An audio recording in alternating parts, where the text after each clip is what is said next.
Hola, muy buenas noches. Bienvenidos al programa de Serapaz en Rompeviento Televisión por Internet. Mi nombre es Itlali Hernández y el día de hoy platicaremos de la criminalización de la protesta y las recientes detenciones del pasado 20 de noviembre en todas estas jornadas de solidaridad con los estudiantes de Ayotzinapa. No se vayan, comenzamos.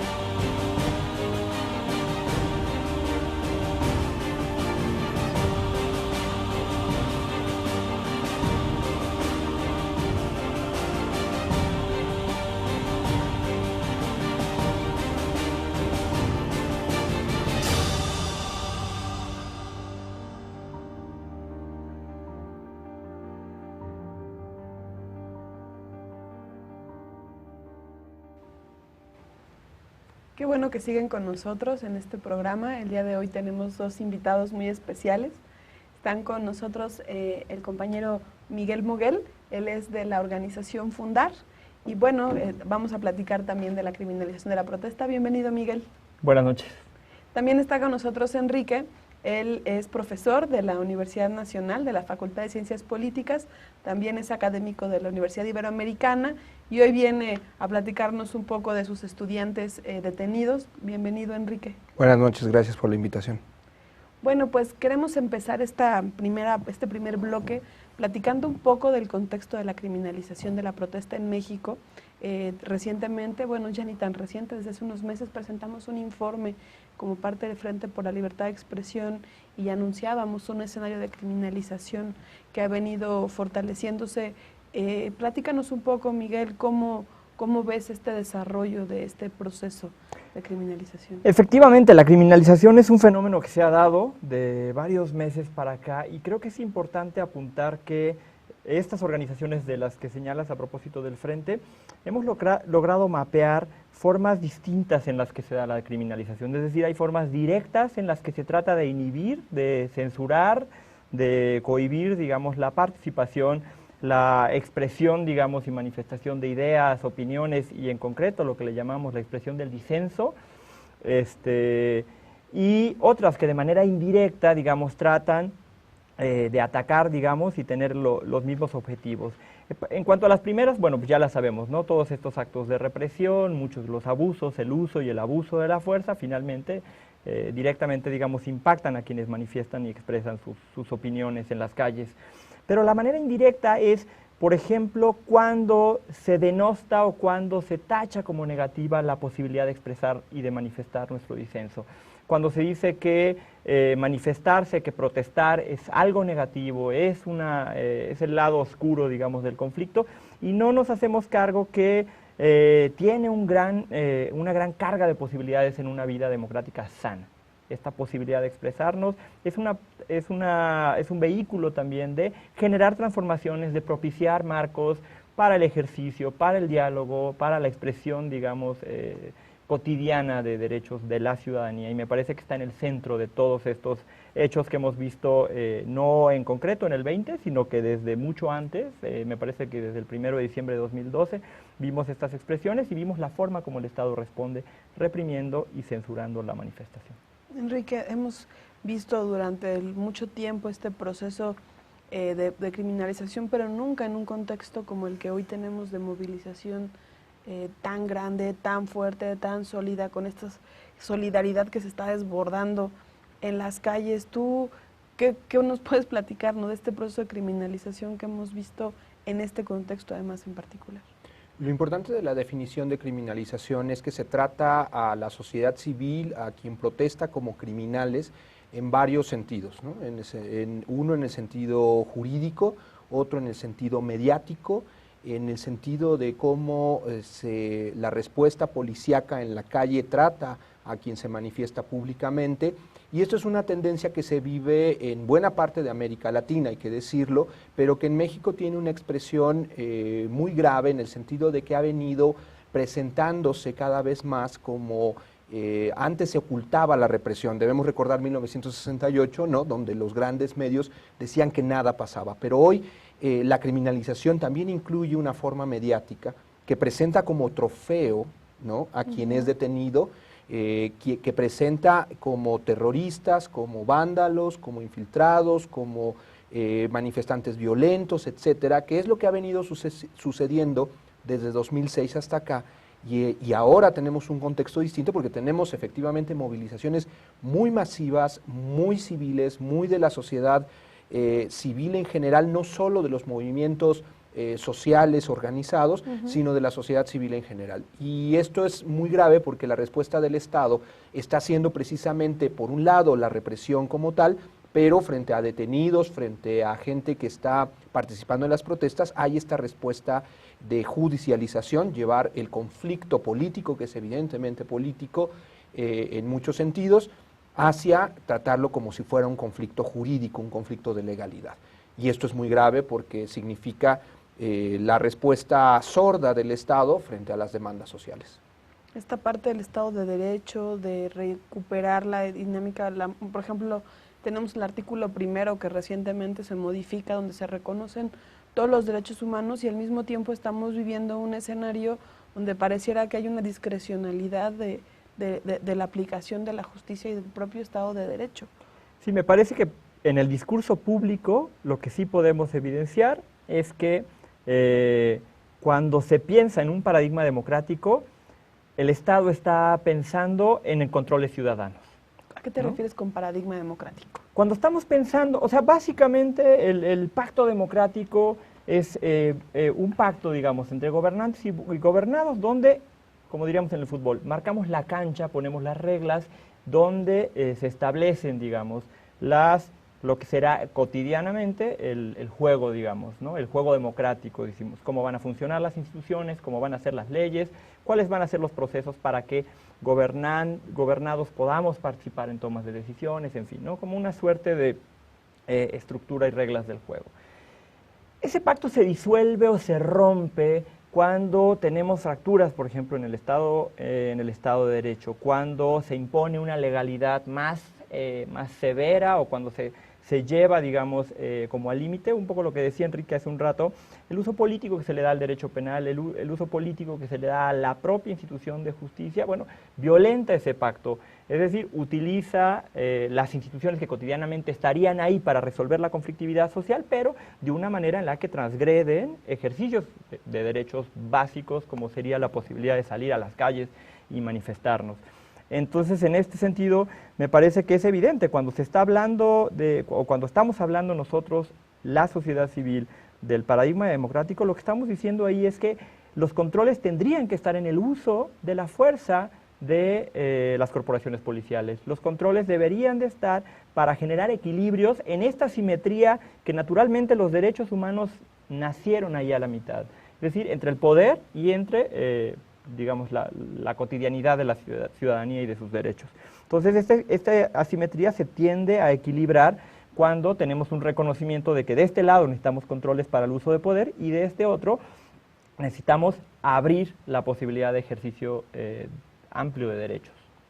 Es fuerte lo que tú planteas, porque decir que el paradigma democrático está en crisis es o sea, una cosa que va a ser muy debatible en muchos espacios, cuando estamos ante un proceso de alternancia, ¿no? Regresa el PRI, pero hemos estado, y es más, el propio gobierno mexicano se ha presentado ante la opinión pública internacional como un referente de democracia, donde el pacto por México, ¿no? O sea, es fuerte la afirmación que haces. Evidencia hay por varios lados que podemos encontrar que está siendo cuestionado, es decir, esto que fue un discurso impecable durante mucho tiempo ya no se puede sostener, es decir, la realidad que viven no solamente mexicanos, como decía hace un rato Enrique, me parece que es una realidad que vive el continente, ¿no? Es avasallador el reto que van viviendo los países y estas democracias emergentes en América Latina para enfrentar justo, ¿no? Políticas neoextractivistas, temas de desarrollo regional, en fin, como una suerte de exigencias que entran, digamos, y colisionan con ejercicios básicos de derechos, reconocimiento de derechos de pueblos indígenas, tierra, territorio, recursos naturales, acaban siendo cruces donde tenemos elementos que hacen volátil, digamos, la discusión y el diálogo. Entonces ahí hay un reto democrático, cómo construimos consensos, cómo construimos una estructura que nos permita, por un lado, en principio, poner como centro a las personas y no a las instituciones, poner como centro la protección de sus derechos y no la protección del Estado y de sus elementos, de sus autoridades. Es mi perspectiva. Pero yo incluso diría más, lo que pasa es que si no ha sido una ilusión la idea de la alternancia y de un cambio de régimen, en el sentido de que lo que hemos visto en los últimos meses, que también con el caso Ayotzinapa, es que las estructuras clientelares de dominación y de control político han permanecido ahí. Es decir, han permanecido en Guerrero, han permanecido redes de control autoritario que permiten a un gobernador de la ley bala, han permanecido estructuras de corrupción e impunidad que vienen desde décadas atrás. Entonces, lo que estamos viendo y lo que abre esta coyuntura y este momento histórico es la perspectiva de que quizá una buena parte de la sociedad civil se dejó llevar por un espejismo de la alternancia que no ha significado un cambio de régimen. En buena parte del país se vive el régimen autoritario, clientelar, caciquil, corrupto, impune, de concentración del poder, que utiliza de manera facciosa la justicia. Y que este proceso no generó un cambio estructural y hoy estamos viendo sus consecuencias terribles. Sí, creo que toda esta descripción, estos adjetivos que estás refiriendo, de alguna manera se ven muy claros en el caso Ayotzinapa, ¿no? O sea, donde vemos toda la forma como los caciques, la impunidad, el crimen, toda esta estructura no solo es una estructura corporativa, sino que además es una estructura sumamente autoritaria, que el día de hoy está llegando a una crisis y está evidenciando un momento fundamental que además está dejando y está abriendo la posibilidad de que sean ahora los ciudadanos, las ciudadanas, la sociedad civil en general, los que puedan generar una alternativa, y eso se vuelve sumamente complicado en un contexto también de la brutalidad de la represión que estamos viviendo en este momento, y esa es un poco la intención de lo que podamos comentar en el siguiente bloque, referirnos un poco más a lo que pasa en Ayotzinapa y la solidaridad alrededor de Ayotzinapa, pero no sin antes entender el contexto profundamente violento y autoritario en el que se está desarrollando, donde además hay un desbalance de lo que pasa.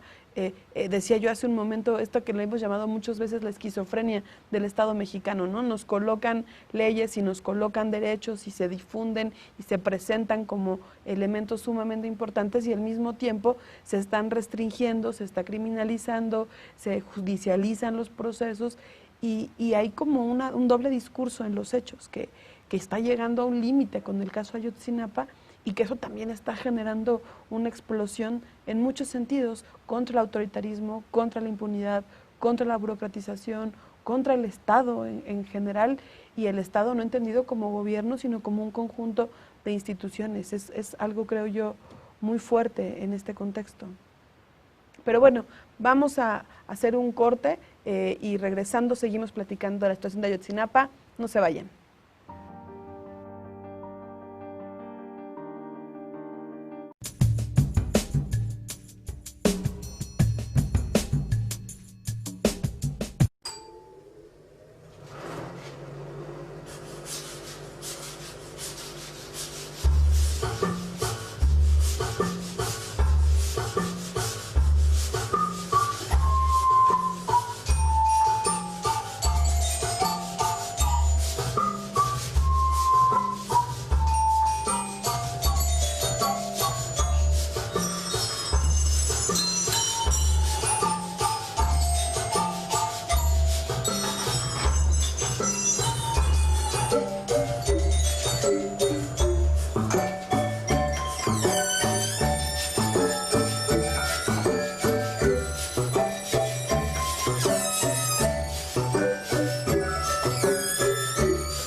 Qué gusto que sigan con nosotros en este segundo bloque de este programa del día de hoy, donde estamos platicando el proceso de criminalización de la protesta alrededor de los últimos acontecimientos del 20 de noviembre y las distintas protestas de solidaridad, que ahorita veíamos hace un momento un video precisamente de estas movilizaciones, estas expresiones por justicia, de lo duro que es nombrar a los 43 compañeros, lo doloroso que ha sido y lo que ha develado todo este proceso de movilización. Miguel, platícanos un poco, ¿tú cómo ves o cómo interpretas todo este proceso de movilización justo en este contexto de criminalización de la protesta?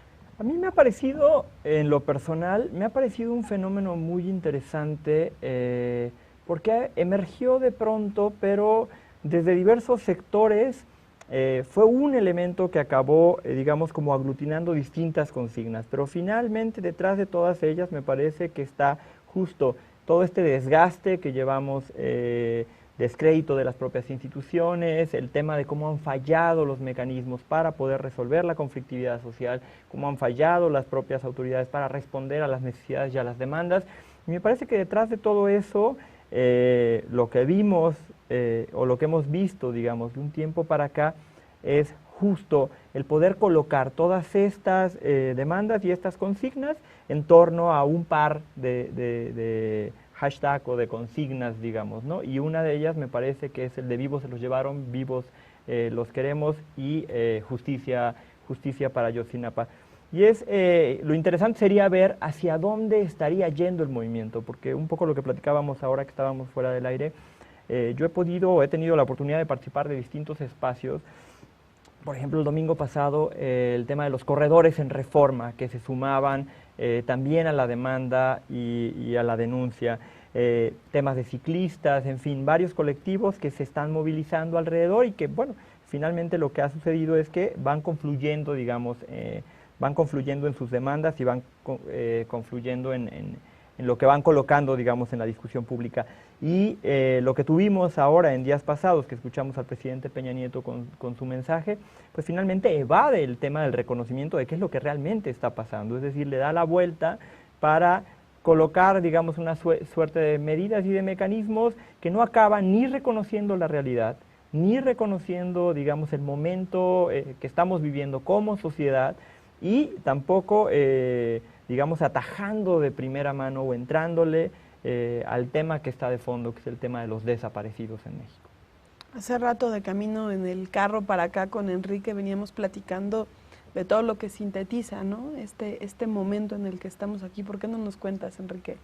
Bueno, platicábamos un poco de la idea de que este movimiento de indignación, que se está convirtiendo incluso, digamos, en revuelta antiautoritaria, yo lo pondría de ese nivel, en el sentido de que tiene semejanzas incluso con 68, ¿no? En el sentido de una situación que tiene que ver con la represión, con la inseguridad, con los excesos del poder, muy similares a 1968. Pero en los últimos años vivimos una serie de movimientos que fueron poniendo en la mesa nacional una serie de demandas, pero sobre todo de indignaciones que se han ido acumulando. El Movimiento por la Paz con Justicia y Dignidad, encabezado por el poeta Javier Sicilia, puso sobre la mesa la idea de que era intolerable, con el estamos hasta la madre, era intolerable ya la situación de violencia que se vivía en el país. En 2012 el Movimiento 132, sin embargo, puso otro tema, el antipeñismo, es decir, una resistencia al viejo régimen, a que regresara el PRI, a que, digamos, esta manera autoritaria que se vivió en Atenco fuera la que gobernara. Y yo creo que en este momento convergió de manera muy importante precisamente estas demandas que eran de otros movimientos, de otro tipo de procesos, pero que explotaron de manera muy importante en un proceso emergente que en efecto no se había vivido desde hace décadas, de participación de la sociedad civil, de la gente, de los movimientos sociales organizados, pero sobre todo de la gente no organizada que ha salido a la calle y que hoy tiene una diferencia. A diferencia de 2011, no está señalando demandas al Estado, es decir, no sale la gente a la calle a decir, Estado, protégeme porque la delincuencia nos está acabando a todos. Hoy está diciendo que no le está demandando seguridad al Estado, sino está diciendo, el problema es el Estado. Y este es un cambio de discurso y un cambio muy importante, porque la percepción que era un secreto a voces, es decir, que el Estado está infiltrado no solo por los grupos narcocriminales, sino por los intereses de corrupción, con las grandes compañías extractivas, con grandes procesos de impunidad y corrupción contra los derechos de los trabajadores, con impunidad, con grupos paramilitares, etcétera, con excesos del poder con los gobernadores y hoy claramente con los alcaldes, que todo ese cúmulo de un exceso autoritario, de impunidad del poder y cómo se ejerce desde las bases más ligadas a la población, como son las alcaldías, los municipios, hasta, por supuesto, el presidente de la República.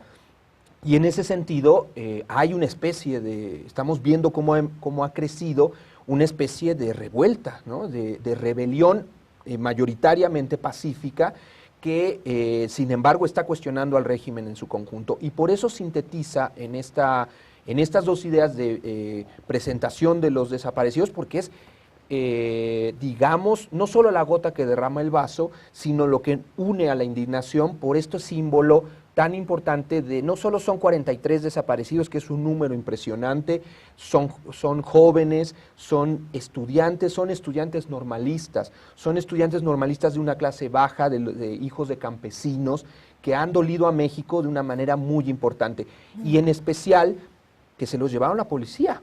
No se los llevó como en otras ocasiones, que es la diferencia a veces que hemos comentado, porque se ha dicho, es que hay 25,000 más, sí, por supuesto, y cada uno de estos duele, pero lo que intuíamos y que ahora tenemos la certeza es que fue el Estado, y esta es una diferencia sustantiva. En todos los demás casos, en los feminicidios, ¿no? En muchos casos, aunque a través de la prensa de investigación o el trabajo de muchas organizaciones civiles, sabemos claramente que el Estado está involucrado, funcionarios del Estado están involucrados, no era tan evidente, tan burdo, tan cínico, que la policía literalmente se los llevó y los entregó a un grupo de narcotraficantes. Todo eso en conjunto creo que hace estallar una ola de indignación generalizada, un ya basta ciudadano que, digamos, dice sí presentación con vida de los 43, pero dice ya basta de esta situación, ya basta de esta forma de gobernarnos, ya basta de Peña Nieto.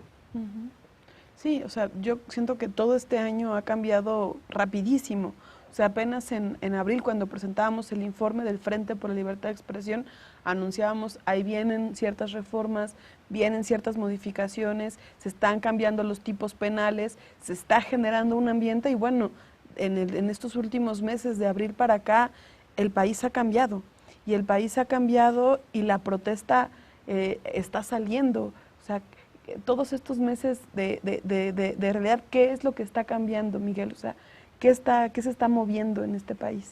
Sí, cuando presentamos el informe, o por lo menos cuando lo estábamos elaborando hacia abril de 2014, un poco lo que mapeábamos era, bueno, la intentona, digamos, de parte del Estado de regular las manifestaciones y la protesta social. Es decir, las manifestaciones ya estaban ahí, porque tenemos que hacernos cargo de que la protesta es la parte más evidente, digamos, de un ciclo largo de denuncia, de llamamientos, de búsqueda de respuestas, en las cuales el Estado ha sido omiso o no ha respondido. Y la protesta es la forma de hacer más evidente, de colapsar, de mover a las autoridades y a las instituciones para que resuelvan esas problemáticas.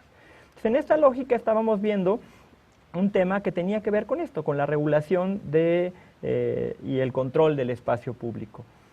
De pronto, y de un tiempo para acá, nos fuimos encontrando con otros elementos, es decir, ya no solamente era esto, sino además teníamos evidencia de que a lo largo de la protesta y durante las manifestaciones públicas había detenciones arbitrarias, había abuso de la fuerza o utilización, digamos, indiscriminada de medidas para la contención y para someter, digamos, a los manifestantes. En muchos casos, como ahora en el 20, nos encontramos con temas de tortura psicológica, tratos inhumanos, crueles, en fin, ¿no? Ese es otro de los elementos. Y otra de las cuestiones que sale aquí, que me parece que es sumamente preocupante, una tiene que ver con la criminalización, es decir, un poco con esto que señalábamos al principio del programa, señalar y denostar un poco estas expresiones, pero me parece que tiene una doble carga y que es muy importante para el trabajo que hacen muchas de las organizaciones de sociedad civil en México, porque principalmente para los defensores y las defensoras de derechos humanos, para los que comunican, para los que informan a través de los medios, digamos que son los principales objetivos de esta criminalización, ¿no? Señalar que el trabajo de derechos humanos, como ha pasado en estas semanas, que quienes están defendiendo a los chavos y a las chavas detenidas el 20 de noviembre son defensores de delincuentes, ¿no? Esta idea rara de que los derechos humanos operan básicamente como en función o en contra, digamos, de los intereses del resto de la sociedad, me parece que es una falacia, es una mentira y además es algo que durante años se ha sostenido que no va por allá. Y el otro tema que está ahí también, que me parece que es muy preocupante, es que vuelven a ser los jóvenes, vuelven a ser los chavos, los estudiantes, que finalmente son los que tienen todo este arrojo y esta valentía de salir y de tomar las calles y de llamar, ¿no? Muchos, quizás con el tiempo lo habremos ido perdiendo como esta posibilidad de expresarlo de esa manera como lo estamos sintiendo. Me parece que vuelven a ser ellos el objetivo de todas estas políticas de represión, de detención, de privación ilegal de su libertad, en fin. Y otro de los temas que me parece que son sumamente preocupantes tiene que ver con la falta de mecanismos o de recursos que sean efectivos para prevenir o para evitar, digamos, que los derechos sean vulnerados. Se ha señalado por múltiples lugares el tema de las carencias y la falta de proactividad, digamos, de las comisiones estatales de derechos humanos, de la propia Comisión Nacional de Derechos Humanos, que no importa que haya tenido 2 o 3 días después de haber tomado posesión su nuevo titular, las marchas del 20 evidencian esto, la incapacidad de una institución cuyo mandato es proteger efectivamente los derechos humanos y que no alcanza a poderlo hacer cabalmente. ¿Por qué? Pues una tiene que ver con las inercias y las dinámicas que ya traen, y la segunda tiene que ver con una interpretación muy acotada de lo que se trata, de lo que son los derechos humanos y lo que significaría el mandato en función de la vigilancia y protección de estos derechos. Me parece que pensando en cómo esto se ha venido moviendo y las comisiones han intervenido, a finales del año pasado, cuando las movilizaciones en la Ciudad de México del Posmesalto no podían entrar al Zócalo, se generó un ambiente muy tenso, pensando también para el propio 2 de octubre, hubo un contexto muy fuerte en términos de la posibilidad de salir a las calles. De pronto parecía que las estábamos perdiendo, que estábamos perdiendo esta posibilidad y que además se volvía irremediable el contexto en el que terminábamos en una confrontación frontal con la policía y que ese era el riesgo inminente de salir a la calle. Y eso es una afirmación muy fuerte, pero ese era el escenario que se estaba construyendo en el imaginario.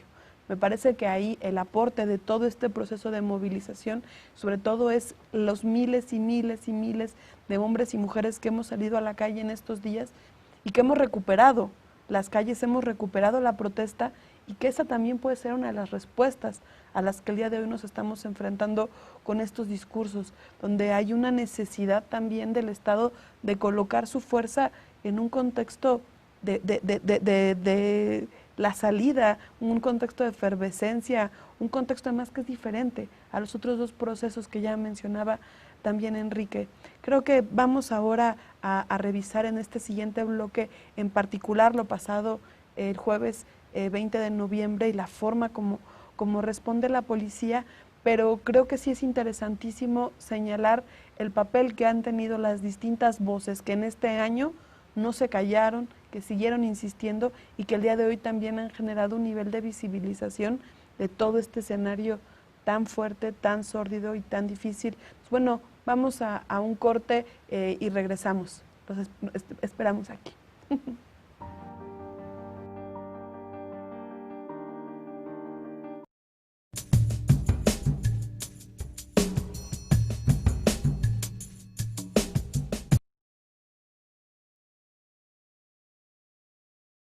Bueno, esta es una canción de Sondheim que se llama Que vengan los clowns, y cuando estés me tiras la pista, por favor. Esta es una manera de hacerla. Yo nunca me levanto tan temprano, entonces no tengo la voz puesta, no es mi mejor hora para cantar. Además están esperando que lo haga divinamente. Y por ahí me sale para la mierda. Bueno, me faltan 2, 3, 4, voy a contar. 2,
Esa es una manera de hacerla, con el juez interior, todo el tiempo el juez. El juez me dice que lo hago mal, que está mal, que me faltan 2 compases, que me miran, que no les gusta, que me aburro. Hay muchas maneras de hacer un tema.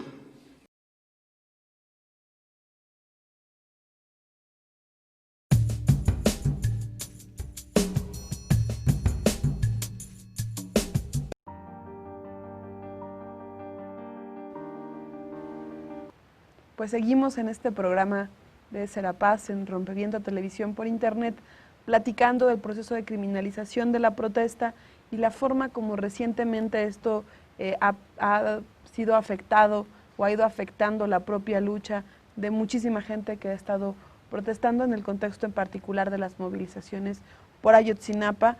Y bueno, pues el pasado 20 de noviembre tuvimos una de las movilizaciones más grandes que hemos visto en los últimos años, que desafortunadamente terminó en un contexto que yo me atrevería a decir pareciera que lo estábamos esperando, ¿no? Que era todo el día estar esperando justo el momento de la entrada de la policía. Cuéntanos un poco, Enrique, ¿qué pasó el jueves pasado? Primero se realizó una de las movilizaciones en efecto más grandes y además no solo en Ciudad de México, sino en buena parte del país y del mundo. Se habla de 500 movilizaciones ese día, lo que refleja el ascenso de un movimiento que ha venido desde más de 60 días, digamos, escalando su masividad, su discurso, etcétera.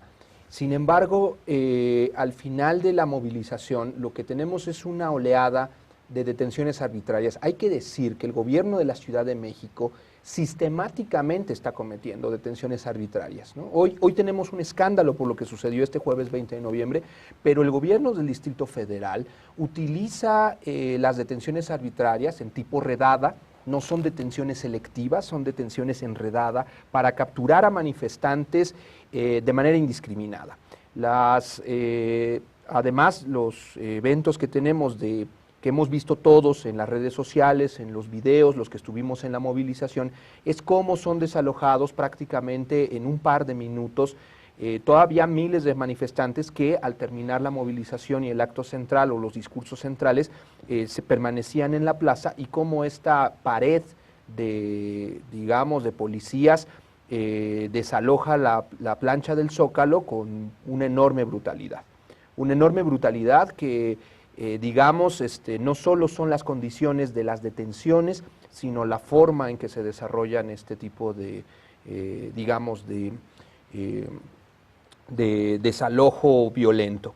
Y esto es muy grave, es decir, lo que tenemos, que es un poco estas 11 detenciones que se han desarrollado al final, después de numerosas más, donde, por ejemplo, 2 de mis estudiantes, que uno de ellos, Hugo Bautista, la otra Tania Damián, Tania está cursando mi materia de Historia Mundial, es detenida. Todos los testimonios que hemos podido recoger de su detención hablan de cómo ella participó en el contingente de la Facultad de Ciencias Políticas y Sociales, cómo se integra. Varios de los muchachos han visto y han testimoniado ya frente a los jueces cómo se integró a la movilización, y luego cómo ella misma, en medio de este ataque violento de las policías,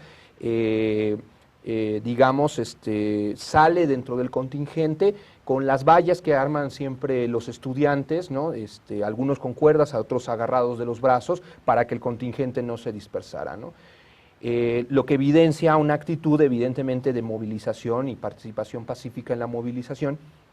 Y resulta que estos 11 detenidos son acusados de asociación delictuosa, de motín y de intento de homicidio, ¿no? Es decir, llegamos a un punto donde los cargos que se les imputan son terriblemente graves, incluso se habló de terrorismo, y lo que es risible, es decir, mi estudiante unos días antes estaba hablando de la hegemonía del siglo XIX en Inglaterra, con un equipo.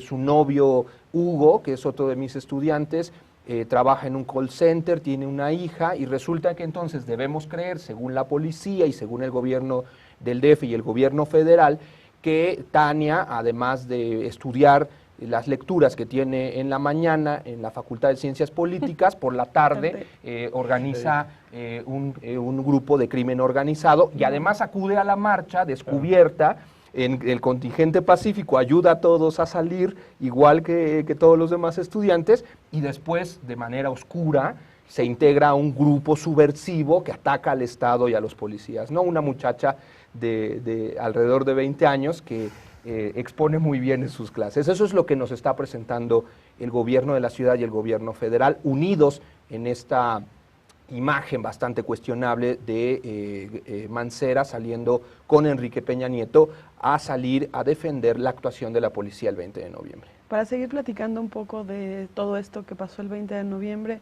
vamos a ver un video que preparó Vero, que consiguió Vero para nosotros. Vero es una colaboradora de Serapaz y vamos a ver el video, no se vayan.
Pues este fue el video que elaboraron los compañeros de Subversiones de lo que pasó el 20 de noviembre, esta represión, esta forma como la policía del Distrito Federal desalojó el Zócalo. ¿Qué fue eso que vimos, Miguel? O sea, ¿qué significa esto que estamos viendo? Ya habíamos tenido, y esto me parece que es importante a propósito de lo que se mencionaba hace un momento, efectivamente el tema de las detenciones arbitrarias habían sido, digamos, un patrón presente en muchas otras de las manifestaciones. Lo que no era, digamos, leíble, digamos, era una suerte de ruta o de patrón que pudiéramos evidenciar que fuera la misma práctica. Es decir, nos encontrábamos en otras protestas con detenciones arbitrarias en las calles aledañas al Zócalo, nos encontrábamos con detenciones arbitrarias de gente cuando iba en el transporte público, en el metro, en fin, ¿no? Como ya fuera del tema de las manifestaciones. Y esta me parece que, bueno, el elemento central es justo esta imagen de los policías entrando al Zócalo, cerrándole el paso a las personas. Hay otros elementos que son sumamente graves, que tienen que ver con, se apagan las luces de varias de las calles que estaban aledañas. Esto pues, principalmente para que no pudiera documentarse o fuera difícil documentarse lo que estaba sucediendo allá en el Zócalo.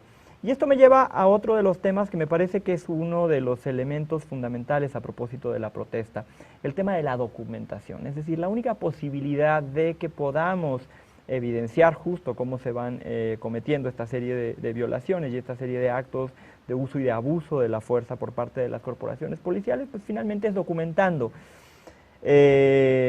Acción que es totalmente reprimida, o por lo menos la policía se niega a que suceda, ¿no? La propia Comisión de Derechos Humanos emitió una recomendación hace unas 3-4 semanas señalando la gravedad del tema de que no solamente no permiten la documentación, sino además violentamente tratan de reprimirla.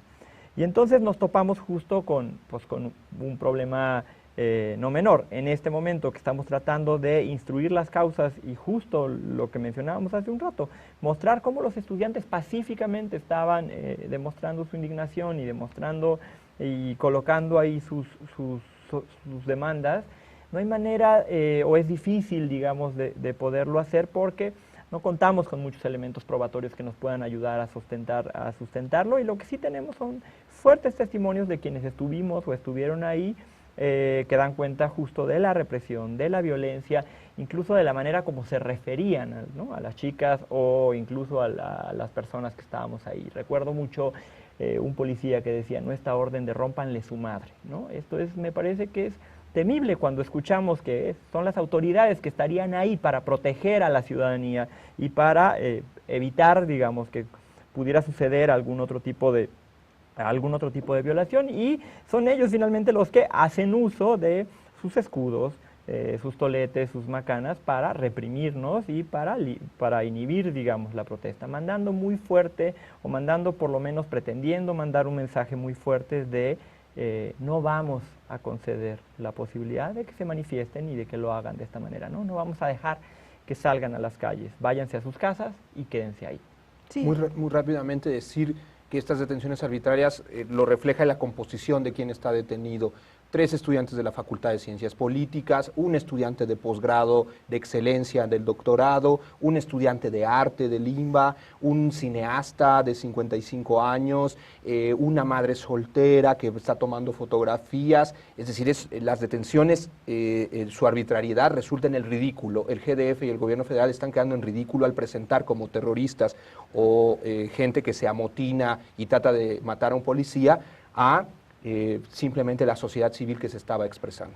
Y tenemos también al director de la Red por los Derechos de la Infancia, tenemos a un defensor de derechos humanos del Instituto Mexicano de Derechos Humanos y Democracia, tenemos a Laida Negrete, en fin, tenemos a mucha gente que conocemos de las luchas y del trabajo de derechos humanos, no de ahorita, de muchísimos años atrás, que justo están colocando sus testimonios, algunos documentados malamente por la escasa luz y las dificultades del momento, pero justo dan cuenta de esto, de la represión y de la forma como las autoridades policíacas actuaron ese día, esa noche.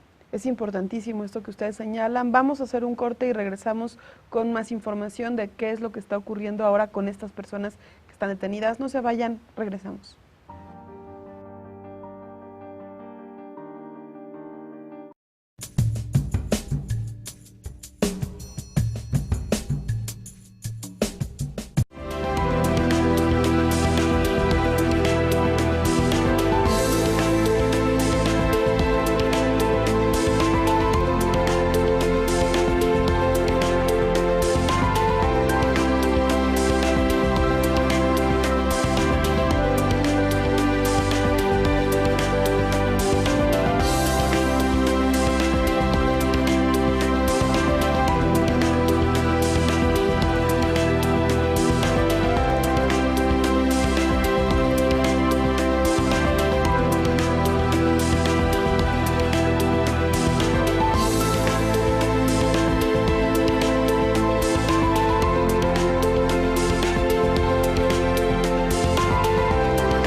Cuidado, señores, porque la muerte anda lista. En el Panteón de Dolores ya nos tiene una posita. Para los compositores y uno que otro periodista, licenciados y doctores, todos están en la lista.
Qué bueno que sigue con nosotros en este último bloque del programa de Serapaz en Rompeviento Televisión por Internet.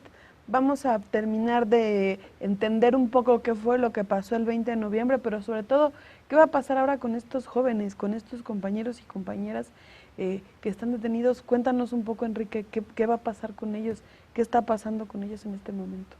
Bueno, primero que nada, lo que sucedió, además de las terribles detenciones arbitrarias, muchos de ellos fueron golpeados, muchos de ellos con brutalidad policíaca importante. La estudiante Tania, que bueno, como la conozco, pues me acuerdo un poco más, fue golpeada en la cara, ¿no? Estaba muy, muy golpeada, pero otros refieren los testimonios y también de golpes en todo el cuerpo.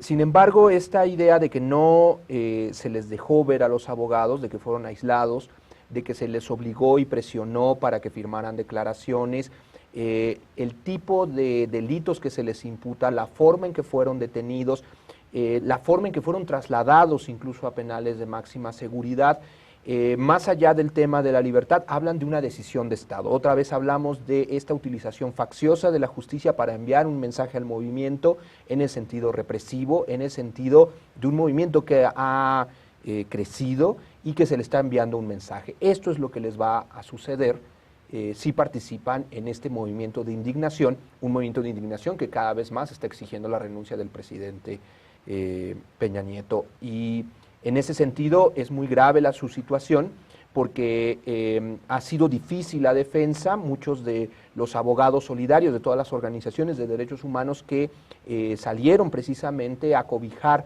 a estos 11 detenidos refieren la ridiculez, y ahí sí hay que decirlo, de las imputaciones y de la falta de pruebas, y de la falta de pruebas en la que tuvieron que, digamos, ocultar por el momento el cargo de terrorismo, que mantuvieron los cargos de motín, asociación delictuosa e intento de asesinato, y sobre todo estas pruebas que parecían venidas del surrealismo, y venidas de un planeta distinto donde vive la PGR y todas las policías, donde se decía que estaban que la prueba de que estaban aglutinados en una asociación delictuosa era que se llamaban entre sí compas, ¿no? Compas, compañeros. Y esto es inadmisible, es decir, no solo cae en el sentido del ridículo, en la idea de que la sociedad civil y la sociedad mexicana creo que no está dispuesta, es decir, hay un sentido común generalizado de que ya estos cuentos engañabobos no están engañando a la población mexicana. Hay una incredulidad, no solo frente a las respuestas de una pareja presidencial bastante odiada y de las respuestas que se pueden dar en televisión, sino tampoco a la argumentación jurídica que se da. Hay también una poca credibilidad de los medios que están difundiendo este tipo de versión de un grupo subversivo. La gente está desconfiando de este tipo de explicaciones, no solo porque sean risibles, sino porque la credibilidad en general de la clase política, de las instituciones, del presidente mismo de la República, está en juego. Pero los medios de comunicación han hecho su trabajo. Los medios de comunicación han insistido y han venido generando también una idea en la gente, ¿no? Sí, claro. A mí lo que me parece preocupante es qué es lo que cubren los medios y qué es lo que han cubierto los medios de comunicación en estas protestas y manifestaciones.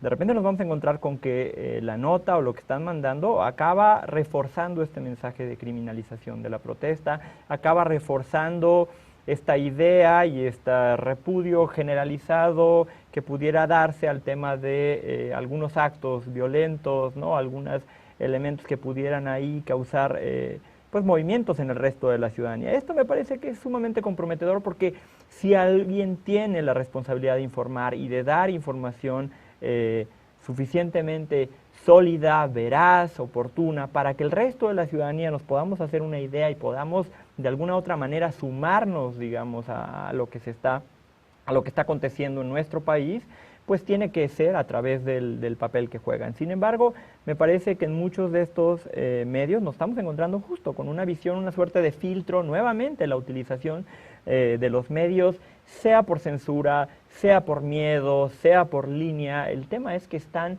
poniéndole filtro a la información justo para tratar de limitar un poco. Pero ¿qué ha pasado? Me parece que el movimiento se ha desbordado, es decir, 500 manifestándose en el mundo necesariamente dan cuenta de que algo malo está pasando. Que la primera plana de un periódico en Francia o la primera plana de un periódico en Estados Unidos esté llamando a lo que está sucediendo aquí como una falla del Estado, un Estado fallido, una incapacidad del Estado de responder a esta problemática, me parece que nos tenemos que hacer cargo de ello y ahí está la evidencia.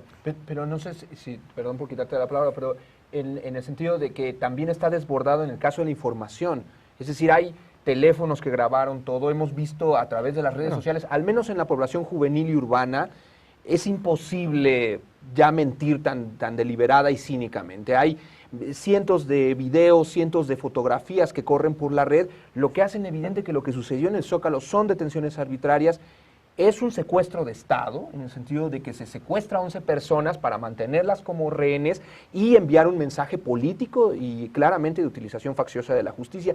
Y en ese sentido está también la crisis. O sea, hoy es difícil ocultar lo que sucedió en el Zócalo. Claro, y por eso nos preocupa una declaración como la de una Comisión de Derechos Humanos que dice que no hubieron abusos, ¿no? Es preocupantísimo. O que la policía, el secretario de Seguridad Pública dice que no ha visto los videos cuando toda la población los ha estado viendo. Y están circulando en cualquier cantidad de redes. Eso me parece que es un elemento. Y otro que quisiera poner aquí, que también he estado, a propósito del uso faccioso que se le está dando al derecho y al sistema de justicia, también encontramos que los patrones han variado. Es decir, evidentemente tenemos consistencia en esto, ¿no? Mandan a los estudiantes a los penales de alta seguridad, que es algo que ya habían hecho con el tema de las autodefensas en Aquila, ¿no?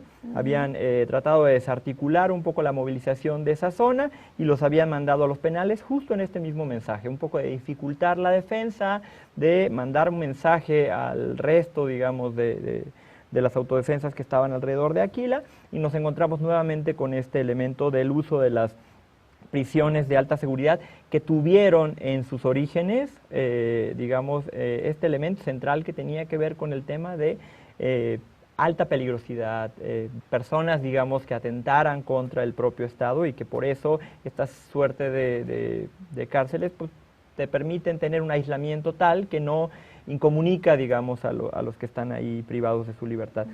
Pero tenemos también otro elemento que es, en algunas otras marchas, las detenciones o los detenidos eran llevados ante un juez cívico, se les imponía una multa, y de pronto ahora nos damos cuenta que hay un uso súper discrecional de ese tema, ¿no? De pronto hay cuenta de que la PGR mandó una línea directa diciendo no los dejen salir. Algunos alcanzaron, ¿no? Estos primeros que habían sido detenidos en Zaragoza a propósito de los temas del aeropuerto, algunos habían alcanzado a salir y los últimos se quedaron atorados porque se mandó un mensaje fuerte de no solamente déjalos ahí, sino hay que subirle la fianza y subirla a una cantidad, digamos, bastante costosa que impidió que salieran estos. Y en otros casos, como fue en este, fueron llevados hasta el Aceido, que fue algo muy difícil porque de pronto no sabemos, los que estamos participando ahí, a dónde nos van a llevar, ¿no? El tema de las procuradurías, de pronto se utilizan, de pronto no, de pronto es los jueces cívicos, y en este caso se trató del Aceido, que ya tiene un componente fuerte, digamos, en el tema de qué tipo de... El Aceido es la subprocuraduría especializada en investigación sobre delincuencia organizada. Exactamente, ¿no? Es denostar y es ponerle una etiqueta específica al tema de quienes están ahí, asociándolos al tema. Claro, se les retiró finalmente ese cargo, pero es ponerle una etiqueta a que esto se trata de un tema de delincuencia y sumarle, digamos, pues un poco a la discusión en este sentido que trata de empañar un poco la manifestación y la protesta social. Pero habrá que ver si, porque el mensaje que ha enviado el Estado es un síntoma malo, pero lo que hemos visto, a pesar de las respuestas del Estado, es que estas han sido contraproducentes. Porque es decir, la gente vuelve que a salir, la dignidad, ¿no? y la indignación de la gente hace que estas movilizaciones que creíamos al principio podían disolverse muy fácilmente, han ido creciendo. Y entonces cuando los gobiernos pierden credibilidad y pierden precisamente el respeto de los gobernados, algo está sucediendo, y eso es lo que vamos a ver en las próximas semanas en el tema de este movimiento de indignación. Pues las próximas semanas serán importantes para entender qué es esto que está pasando. Desafortunadamente se nos acabó el tiempo. Continuará. Quiero agradecerles mucho que hayan estado aquí con nosotros. Creo que el análisis es muy rico para entender que lo ocurrido el 20 es un proceso de escalada que ha venido generándose, que es un proceso mucho más amplio, que sintetiza un contexto muy importante. Qué bueno que tuvimos esta oportunidad de platicarlo con calma. Habrá más oportunidades para analizarlo. Ojalá ya no tengamos más presos, pero muchísimas gracias por estar con nosotros. Gracias a ustedes por quedarse también a vernos. Y bueno, nos vemos la próxima semana en otro programa de Serapaz, platicando de más asuntos relativos a la conflictividad social. Muchas gracias. Buenas noches.